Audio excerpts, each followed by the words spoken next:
දෙවන අවුව මහා පිපාසයක්. අපේ වඳුරු රැළ හිටියේ අන්තිම අඩියේ. ඔන්න එතකොටමයි ඔවුන් මේ ලස්සන විල දැක්කේ. වතුර වතුර මම නම් පනිනවා විලට. පොඩ්ඩක් ඉන්න මේ විල නිසල වුණාට මෙතන මාරක අනතුරක් හැංගිලා. වතුරට බහින ඕනෑම කෙනෙක්ව ගිලගන්න බලාගෙන දිය යට ඉන්නේ බිහිසුණු රකුසෙක්. වතුර බොන්නට ඕනේ හැබැයි මැරින්නට දැ. මොකක්ද විසඳුම? බෝධිසත්ව වඳුරු රජ්ජුරුවෝ ලේසියෙන් පැරදුනේ නැහැ. එයාගේ ඇස ගියේ විල අයිනේ තිබුණ බටදඬුවලට. අපි වතුරට බහින්නේ නැතුව වතුර බොමු.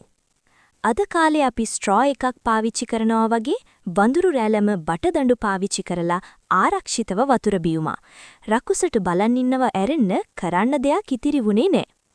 මතක තබා ගන්න. හයියට වඩා මොළය පාවිච්චි කළොත් ඕනෑම රකුසෙක්ව පරද්දන්න පුරුවන්. මේ වගේ තවත් ලස්සන කතා බලන්න අපේ පිටුව ෆලෝ කරන්න.